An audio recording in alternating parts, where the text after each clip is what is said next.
healthy testosterone competition that we have to freaking have every single time. Dude, I get it. You're a man. I'm a man. I'm a man telling you to do something you don't want to do, and you're a man who doesn't want to do it. Oh my dude, like I get so sick of that stuff. Welcome to This Week in Trucking, the show that shares real business owners, cost per mile, and profits, alongside conversations with industry experts. Don't forget to subscribe so you never miss an update. I'm your host, Amy, and today I'm joined by Robert Pedro Peterson, a senior agent at Synergy Freight and a self-proclaimed freight addict. Thanks for being here, Pedro. My honor. Thank you very much for having me. I will try my best to not make this your only show and not get you canceled. Pedro, you're also the co-host of the Logistics Lounge. Tell us a little bit about that. What types of conversations do you have? What types of guests do you have? The Logistics Lounge was actually something that was born from me being a broker. It was totally a ploy to try to get into shippers into the door and make an easy conversation, to hopefully get their business. And it never ever became that. My friend and I it kind of just becoming a gathering place, if you will, online. We do have guests, we have topics, and we have guests from all sides of the industry, shippers, brokers, tech people. We even have truck builders on our show, even people from outside the industry that, just have an interest in logistics or maybe have some type of tie to our industry. So it's just a gathering place, really, where, we just have topic or discussions about whatever topics or pressing matters at the time, maybe try to come up with a solution amongst ourselves that, may not get widespread, but, at least we're talking it out and we're involving each other and we're involving our audience and helping them get information and also being part of the conversation through comments. And, we'll even pull people up on screen live. So yeah, it's become a wonderful, wonderful thing. Made a lot of connections. I absolutely love everyone that we have on our show. It's just it's a really good time. Cool. That sounds amazing. Yeah, I feel like that's probably the most important thing about these types of podcasts, just opening up conversation with everybody and seeing what it's like for different people and for different carriers and for different experiences inside the industry. It's amazing. The comment sections can get interesting. I agree. And, and I think it's also important to give people a place, right? There's tons of podcasts in our industry. There's tons of podcasts, period. Just a lot of them don't really involve the audience that they're actually pandering to a lot. And I would say that's the one difference that we try to put out for ourselves is we like to involve our audience, and it's for the people that are watching. The information is 99% for them. You know what I mean? The other 1% is for my co-host tonight. So I agree. It's very important to have that open dialogue and discussions and panels where people are welcome and be able to talk things out and feel that they're heard. That's pretty cool. We used to, a long time ago, we used to do live shows also that were more like webinars, but also like the questions, if in a maybe like a 20 people webinar, the questions would be hours long. So we kind of went away from that and now we're podcasting. But I wanted to ask you, with all the episodes you've put out and all your time personally in the industry, do you have any crazy fraud stories you can share with us? Because I've been seeing some news and I'll be talking about that a little bit later. But I wanted to see, in your personal experience, what have you had to deal with? So to be honest with you, to my knowledge, I've only dealt with one double broker past the point to where a load has been booked and a load has been picked up. I'm just fortunate. The gentleman that I work for, he is very tech savvy. He pays attention to all the happenings, usually knows things that are going on before other people. So he has set us up for success way from the beginning. So we are not victims of fraud and theft. But again, a lot of money goes into that. So crazy story. I wouldn't call it crazy, but here's how the story went out. Booked a load out of California on a hot shot. I had really good money into it. That shipper ended up giving me FTL rate on that. So finding a carrier was easy. I just want to get out there. I'm not a broker that's a race to the bottom guy. I understand everybody likes to make money. So when I book loads and I put loads out there to carriers, like I try to put good money into it so I get good carriers. I booked someone that everything seemed good on the surface. They checked out, they made it through all of our parameters at that time. And this was middle of COVID, mind you, 2021, 2022, something like that. Uh, anyway, load carrier went in there, picked everything up, and nothing was astray. My shipper didn't see any red flags or nothing, none of that stuff. The driver who picked up the load got the beat when he got in his truck, and he made it down the road a little bit to weigh everything out, and he looked at the BOL, and I used to make the BOL for this customer. He noticed that my name was on it as the broker, and not this person that he apparently booked the load from. So that was it. It was just my name, and it said Synergy Freight on there as the carrier. I'm sorry, not the broker. So he ended up finding our company's phone number online, called us, and said, "Hey, do you have a guy by the name of this that works there?" Talking about me. The person on his phone said, "Yeah," and put me right through. Quick conversation with this guy. Found out that we had booked through a double broker. And this carrier who did the job that every single driver should do, which the only thing he did wrong was not check before he left, but at least he checked the BOL and all his paperwork before he made it a good ways down the road. So he did his job. He called me, and I said, "Hey man, dude, I want to give you this money," because he told me what he booked it for, and he booked it for like, anyways, $800 less than what I gave it to the original carrier for. So, when I found that out, I said, "All right, hey man, look, for one, I want to make this right, and let's work together to screw this double broker over." You know what I mean? And make them lose. And so, was able to get him set up. He'd actually been in business, I think, for less than a month, which is how a lot of these new carriers themselves are allowed to get victims of double brokers, because of their authority. They can't run stuff a lot of people. So, we were able to pull some strings, got him set up. I gave him the full rate that I gave the other guy, which he was totally ecstatic about, and ended up using the guy for several more loads with that customer until they made some changes in how they handled their freight and pretty much what customer routed and pushed everyone out. So yeah, not crazy, but that's the only story I have. And thankfully, unlike a lot of others, mine has a very good ending, and think things went right. And we also learned from that. My boss, we learned from that throughout looking at the communication with the guy that we originally booked it with. We found the one little piece that he slipped through on, and we immediately implemented that. So yeah, that is a rare case of like a happy ending with those stories, because dang, that doesn't usually happen. You were really lucky, I think, and I was. the carrier actually looked at it, because for those of you who, like me, don't look at BOLs and rate cons usually, I did not know how this confusion could happen. I was like, if all the documentation is there, but then you see we have a blog, I'll put the link below, where we have like an example of a forged rate con, and it's a beautiful rate con, but where the name is put, it has a different type of text, so you can kind of see where they kind of messed it up. It's those little details you have to be looking out for.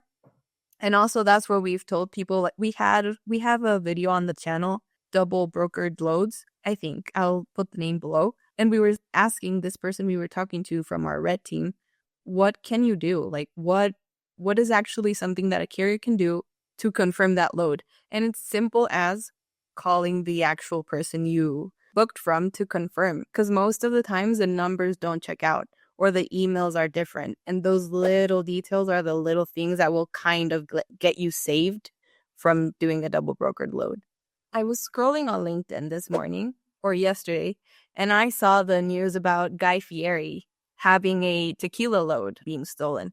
It was a $1 million load with 24,000 bottles of tequila. And the post said, 24,000 bottles of tequila just disappeared. Freight doesn't just disappear. It is very much planned and strategically placed to be stolen. Because people think of freight fraud and haste as like people going into the truck and stealing the freight. This was all orchestrated online. Yeah, actually, well, let me back up and say one final thing, talking about the double broker thing, because I think this is really important for carriers to get, is check all the paperwork, not just the rate con, man. Check your BOLs, check every single thing that you get related to that load, and match information up. Amy had a really good point. Pay attention to text. A lot of these rate cons are made over a TMS system that only has one specific font. You can't choose it. You don't know what it is. And a lot of times you can't replicate that font using like Adobe or whatever these other programs. So I would say the biggest thing is just check your paperwork. Make sure every step of the way things match. If you booked it with XYZ brokerage on the Raycon, make sure when you go pick it up that, if it says carrier, it's either you or XYZ brokerage. And I think that a lot of carriers could really forego a lot of problems of dealing with double brokered loads, from that issue. So, and also, shameless plug, freight validate. My buddy 𝗙𝗢𝗥𝗚𝗧 owns that. That's for everybody. That's for brokers, carriers, and shippers to check each other out. A lot of these systems are broker leaning. So, 𝗙𝗢𝗥𝗚𝗧, he allows everybody to check everybody out. But the freight validate link in the description. Awesome.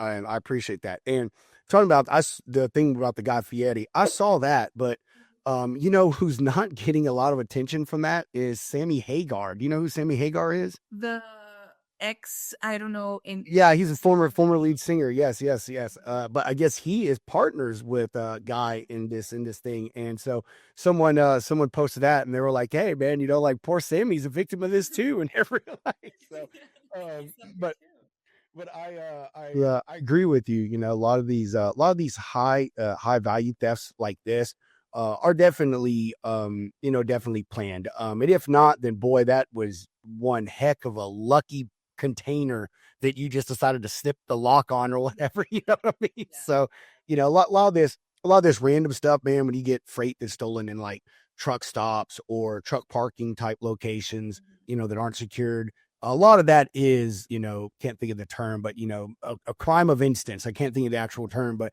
someone just sees it there. It's like, oh, that looks easy. And they just do it, but these high value type things, you can talk about this. And, a while back, there was like a shipment of expensive Italian leather that was taken once it made it to the US. It was like $200,000 worth of leather that was stolen. So those things definitely take planning. People have to know exactly which one to hit. But you never know. It could be the broker that's doing it. Could be the freight forwarder. I mean, it could just be the guy that works at the dock, that gets the shipping manifest for the ship that's going to come in 3 days and says, oh, yeah, look at this container. It's got, X amount of dollars worth of high-end tequila in it. So, I'm sure they eventually catch them, but I'm pretty sure it takes a while. Yeah, because actually in the 60 Minutes broadcast, they ask him, like, do you think this was targeted? And he kind of wants to say yes. He thinks he should say no. And he's like, what I will say is that it wasn't a load of like paper clips, like they knew it was a high value load. Yeah, of course. So, yeah, like somewhere in the communication, somebody knew that this was a super high value load. You said you haven't had too much encounters with scams. That's a great thing. But as of lately, 2025, are there any types of shady behavior you see carriers having, maybe brokers having, that other people should know about, should look after? Because we were talking about double broker loads, and that we have to check our documents and to see that all the documentation and all the information is there. Are there any other type of weird, shady stuff you see that people are not maybe so familiar with? So you're not going to like this answer. Yes, there is, but no, I'm not going to elaborate on it. And the reason is, and this is coming from the big circle within our industry that is fighting fraud. People like 𝗙𝗢𝗥𝗚𝗧 with Freight Validate. I have my friends run the Freight Fraud Task Force. All of these people. Yeah. Yes. So a big thing that they've all talked about, we've all talked amongst yourselves about in our circle, is that the reason that these criminals and these scumbags, as Dale likes to call them, are able to keep doing this is because we're online talking about what they every day. Oh, well, this is what you're doing. This is the program that I use to, get around that, and it's like you're giving them a map to the treasure. And so, yes, there are some things, but no, I'm not going to elaborate for that reason. And I'm sure everyone can appreciate that. But here's what I will say is the people I just named, 𝗙𝗢𝗥𝗚𝗧, follow him personally. Freight Validate, follow them. Jeff Dickinson, John Cantera, the Freight Fraud Task Force, 𝗙𝗢𝗥𝗚𝗃. All of these people are really heavy on LinkedIn. Just get mixed in with them and just pay attention to what they post and the things they talk about. They don't spill all the beans, but they give you enough, and they're also very approachable. So, you'd be able to maybe come to them directly with some questions and give them your maybe specific scenario that you're dealing with, and see if maybe they could help you. So, hope you did like that answer, if that makes sense. For sure. For sure. We did have Jeff Dickinson a few months ago, and that was his same answer. Like, I could give some examples, but let's steer the conversation away from actually giving them more ideas of what to do. I think that honestly, the biggest thing is just pay attention. Common sense wins at the end of every day, every single day. The saying goes, if it looks too good to be true, it probably is. If something doesn't look right, it's probably not. Like, that's really the best advice I can give you. Just pay attention. I think so many people get so wrapped up, and I just want to get this freight moved, and the carrier's like, I just need to get to another location and make some money. That, everything in our industry is run on this expedient timeline. And because of that, let's be honest, like, nobody likes to be rushed. When you're rushed, you forget stuff, you know what I mean? And so I think that's the biggest thing. Just pay attention, For sure, paying attention to the details.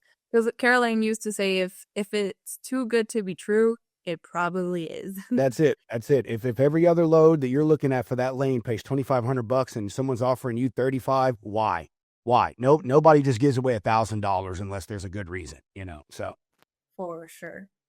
So here at This Week in Trucking, we like to help small carriers specifically with good actionable tips on what they can do to improve their business or prevent fraud if possible.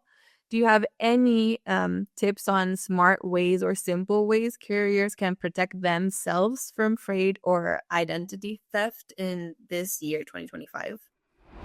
Yeah, stop sharing your information. There's one thing. I mean, not dumping on dispatchers here, but man, carriers, a lot of carriers use dispatchers who go through 3 or 4 of them things a year. How are these people protecting your information? You're giving them all these PIN numbers on passwords and all that stuff like that. Stop doing that. Stop sharing your information. That is probably the biggest thing. Again, I don't get paid anything for this, and I've said this guy's name many times. Freaking Freight Validate, man. I'm telling you, like, Dale has a lot of parts of his service that are free. I mean, you can just do a simple check and it can give you some information that can arm yourself to make a good decision. And I really feel though, and pay attention. All the things we've already said, that's it.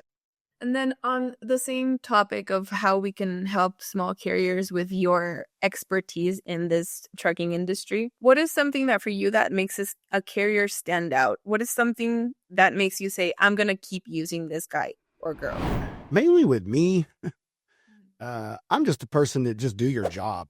Stop. Don't call me whining every 5 minutes about them taking 5 more minutes to load you. Like, it sounds rude as a broker. I drove for 10.5 years. Let me just say that there is nothing, no driver is going to come to me and say they've experienced it. I have not been there. So, I honestly just like people to do what they're hired to do, just like they, want me to do what I wouldn't say hiring me to do, but what our partnership is. Communication is great. I am an over communicator, but not to the point that I bother carriers. Just accept my tracking link, dude, and I'll leave you alone. And if I do call you or text you, just answer me. But honestly, just do what you're supposed to do. I'm not even going to say do your job, but do what you're supposed to do. Do the things that a professional carrier and a business owner who wants a great reputation and wants relationships would do, and communicate, and communicate early. Like, don't blow a tire and then call me 2 hours after you've been sitting on the side of the road. Hey man, I blew a tire. I'm going to be late. So that's it really. That's my good thing. I am that type of person that I just want to do what you hired me to do. So I'm a pretty easy guy to make happy, honestly. But on the flip, with like a lot of us, it's easy to get on my bad side too. But I like to just deal with a lot of same people, man. I like to have fun and do right by folks, so they'll do right by me. I do think that's really important because if you're doing good stuff, the people will see the good stuff you're doing, and hopefully that will come back to you. I agree. I've got so many carriers that, man, like, we do favors for each other all the freaking time, man. Sometimes like I have to screw them and sometimes they have to screw me, but like we tell each other, it's like I got a carrier I use all the time. His name is Jericho. I love this guy. I love him. I've been using him for 2.5 years at this point. And something goes wrong, I tell him, hey Jay, bro, I got to do you dirty on this one. Okay. But hey, on the next one, I got you. I'm going to take care of you, And he's like, all right, just do what you got to do. Let's just get this done. And that's it. And, whatever the damage is to him, whether it be time or whether it be money or whatever it is, like we find a way to make that work between us and make it up amongst each other. But that's why I've been using the guy for 2.5 years. When I need something done, I call him.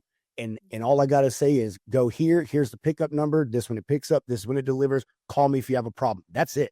I don't have to give him nothing else. And I love that. Like he just needs the basic stuff. He's like, dude, I got it. I know exactly what I'm doing. So yeah. Yeah, because we've had a lot of brokers in the past in the channel. And one of the things we say, like, how can you make a better relationship with a broker? And mostly they talk about creating bonds, but we sometimes forget that a bond implies that. Sometimes it's not going to be great, but when it is, we'll try to do the best we can. So the bond is still great. And the relationship, broker-carrier relationship is still flourishing, even when the times are hard. Another question I have for you is maybe if you could give us some tips or some ways you see carriers leaving money on the table. So maybe not exploiting every tool that they have or asset that they have to their benefit. Okay, yes.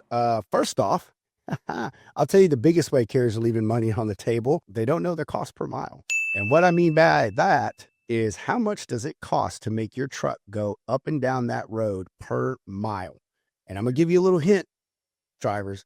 It ain't just your fuel and your payments. It is literally everything that you do to run your business goes into your cost per mile. And you should swing it on a 90-day thing because fuel rates change, fuel prices change, insurance rates go up and go down. So you should always know what your cost per mile is.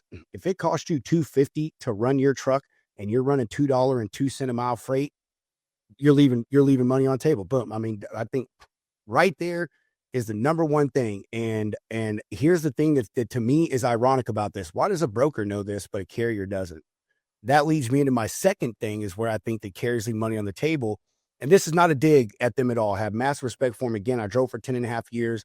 But they are not as well informed as brokers and shippers. And the information they do have usually comes from other drivers who are also partially informed or not always totally informed. And again, not a dig. It's just that we move in different circles. No drivers are on LinkedIn. I tell truckers, you need to be on LinkedIn and reading and following brokers and shippers and listening to the stuff that they say and the things that they post, because you're going to learn a lot of how you need to be adjusting, how you can adjust and be more successful. Yeah, that would be my biggest piece of advice right there. Oh, and to get back to it, just do what you say you're going to do. Like, just do what you say you're going to do and communicate. The next question I have for you is, do you have any pet peeves when you're talking to a carrier and trying to get a load delivered? Something you absolutely hate, or maybe something you absolutely love when having this interaction? I'll tell you the thing I hate, and I'll tell you the thing I love. Actually, I kind of wanted, this goes to a lot of the stuff we've been saying today, but more so in this past few minutes. Thing I hate the most is I'm trying to think of a PG way to say this. The testosterone competition that we have to freaking have every single time. Dude, I get it. You're a man. I'm a man. I'm a man telling you to do something you don't want to do, and you're a man who doesn't want to do it. Oh my geez, like I get so sick of that stuff. It really does. It's so draining, and you deal with it with customers, shippers and stuff too. You know what I mean? Like nobody likes to be told what to do when they're a business owner. But it just goes back to sometimes that, dude, you gotta do what you gotta do. You know what I mean? This is just what needs to be done. And I'm telling you, it's going to work. Like, just freaking do it and stop arguing. Or even that, just that whole testosterone thing. I don't know what it is with guys, and no matter their profession, but especially if there's money involved, like everyone has to seem like they're the king of the hill or something. I don't know. So that's my biggest one. I just want to call and talk to you, man. You know what I mean? Like, hey, Jimmy, look, check this out, dude. This was supposed to deliver to this place. Man, they messed up, bro. They ain't got room in the warehouse. It's got to go 5 miles down the road. Look, I'm going to give you an extra $50. Ain't really going to cost you no fuel, so you can just put that $50 in your pocket and buy some dinner from me. But that's what I need you to do. Thank you very much. And I'll send you another rate con with that on there. That's it. We don't need any arguing. Oh, well, I'm not going. Dude, you're going to, or you're going to sit there with 40,000 pounds of freight on your truck. What do you want to do? You want to argue, or do you want to get this stuff off and I give you another 50 or $100? We can all go about our day. So that's the thing I hate the most. I hate arguing with people about stuff that is just, in the end, it's going to be done this way. I'm not trying to be rude. This is just how it has to go down. Thing I love the best, working together. Like, I love that. I'm telling you, that is, we're all in this together. And my point is, my underlying point here is, carriers and brokers have this huge rift between us. Listen, I get it, man. You know, all of the carriers out there, they're brought up to brokers are the worst. They take all the money. They control everything. Like, sweetheart, I'm sorry to tell y'all, but we do not. We don't control rates. The shippers do. I promise you. Again, if you can learn this. And I don't want to screw you. I don't want you to make less money. Here's a crazy thing. You know, I work on percentages. So the more money you make, the more money I make. So why would I want you to make less money? That does me no favors at all. But you know, I love, honestly, I like when my favorite thing is when we can work well together, when we can both see that, hey, we're in an industry that sometimes treats one of us like crap. It treats the other one better and vice versa. You know, but at the end of the day, we're all really just trying to keep shelf stock, keep paychecks in our bank account and our bills paid, and, you know, not go home and listen to the kids freaking yell at each other all evening long. So, like I said, I look at things different, Amy. A lot of people want to give like all these business answers, and all that stuff's great, but that stuff's plentiful. You can go online all day and someone can tell you about all your analytics and your businesses and your prospecting and your sales calls and whatever. But what a lot of people don't talk about, which is what, I'm not trying to do a shameless plug here, but what our show is a big thing on, is people just being friggin' people, man. Because at the end of the day, the CEO still watches Netflix you know, the CEO still goes home and may argue with his wife about dinner. Or, you know, even the secretary, same thing. She goes home, maybe has a glass of wine, watches Netflix, argues with her husband about dinner. We're all just people at the end of the day, man. Yeah. We all got problems. You don't know my problems. I don't know yours, but darn it, let's just work together and try to find a happy median. For sure. That's something that became really clear when we had the live webinars. We used to joke around that they kind of became therapy sessions, because it's where people just came and like gave everything that they were going through. They shared experiences, like little therapy groups. And it's not talked about enough that it actually involves emotional labor, to be having conversations with people, to be having these testosterone fights all day. It is an emotional pressure that carriers, brokers, and everybody in the industry, which is already a difficult and heavy industry to be in, have to go through. And I do appreciate that conversation. Yeah, I agree. And testosterone tantrum, that's what we're going to call them. Testosterone tantrums, because I feel that's what they are. Cool. So I have a little question for you to see how your mind works and where would you go with this type of situation. If you right now had to build a one truck owner-operator business, what are the 3 things you would do to become quickly profitable? It's a hard question, because I mean, it is really dependent on a lot of things. Ideally, let's say you got good credit. Let's just start with that. Let's just ideally say you got good credit. Buy you a good used truck. Do some research. Don't just buy whatever's cheap. Look around, take you a mechanic, pick out the right equipment for your business. That is the most important thing, is the truck. They're all going to break down, but I would say that is probably the first thing you need to do, is put yourself into that position. Actually, see, this is weird, because first thing I would say, have a lot of capital, to be honest with you. Number thing that a lot of drivers start out with, you know, is they're upside down. They're immediately upside down. You just bought a $75,000 truck, a $20,000 trailer. You got nothing but payments and no work. You're immediately upside down. So I would like to say have capital, but let's just go with what the common carrier deals with, which is equipment, money, and maintenance, right? So truck, put good time into the truck that you buy. That's what I would do. Make sure that if you're going to have to factor, do your research and check and read the contracts. Try to find the lowest percentage you can that doesn't have any long-term limits, doesn't fine you for cancellations. Are they recourse, non-recourse? And, you know, obviously if you have capital, that will not apply to you, but most people do not, and they have to factor. Huge mistake people do is they lose 2%, 3% off of every single load they do. Doesn't sound like a lot, but add it up at the end of the year. And maintenance. Actually, I'll do 4 things. I'll do my 4th thing last. Maintenance. Take care of your trucks. This is something that, I mean, they call it preventive for a reason, because it prevents things. Do not wait until there is a problem to fix it. Take care of it beforehand. I know money's tight and all that stuff, but would you rather be out $500 now that you can't afford, possibly, or would you rather be out $10,000 later because your truck was down for a week and you made $0 plus you had to pay for that repair? So check on your truck, buy yourself a really good truck, get it checked out. Don't get screwed over. Find a reputable place to buy it. Personally, I would say bring your own financing. You know what I mean? I do that with all my stuff. I think it's really smart to just bring your own financing. Most car dealerships or most dealerships, they want to get you in the door and get you on their financing. They mostly have deals worked out with these credit companies. They get really good kickbacks. Do not tell me how I know that. But that, do your factoring, make sure you get someone that's going to treat you right, and take care of your maintenance. That is very, very important. Here is probably, I don't know where to put it. I won't say probably the most important thing, but know what you're going to do when you're out there. You're going to do van, you're going to do flatbed, you're going to do reefer, and don't choose that just because that's the cheapest type of trailer you can get right now. You know, reefers are cheap, so I'm going to go reefer freight.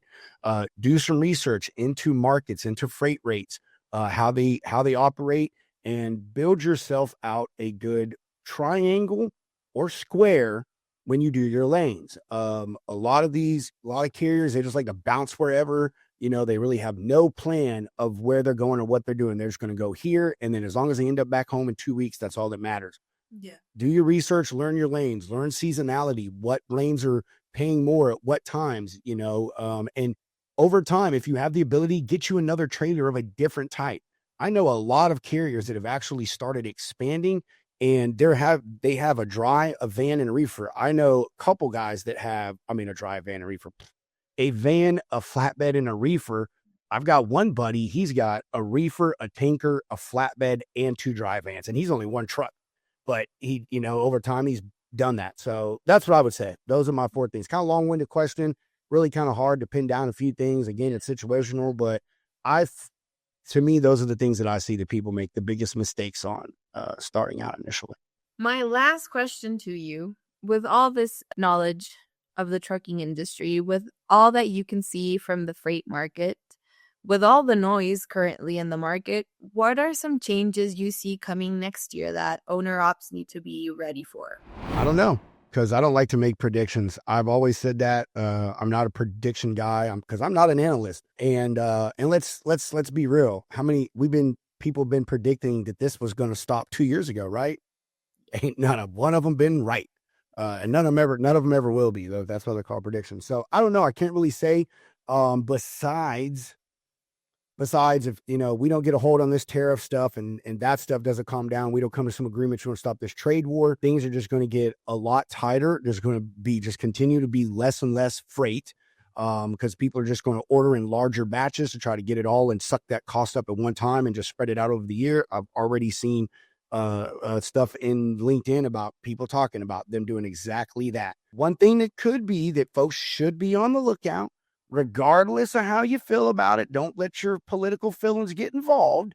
But with the whole crackdown on the the English language proficiency, the non-domiciled CDLs, the visas, blah, blah, blah, blah, blah, man, could really be a hot take for the market, right?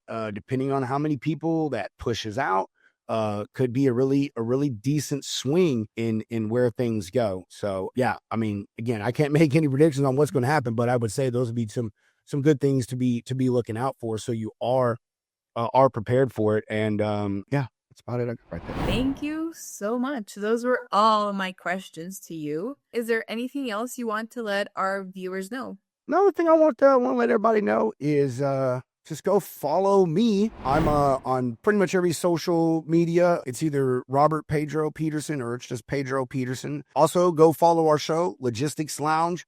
Again, we're on every single platform out there, or you can just go to our website, logisticsloungeshow.com. All our socials are on there. I guess that'll be it. And hey, be nice to everybody, right? Understand, again, everybody's got problems and you don't know what they are and they don't know what you are. So, just have a little bit of freaking patience with people sometimes.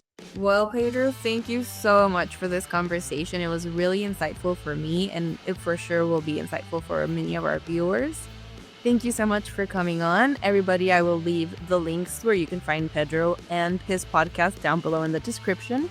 And thank you for watching. Drive safe.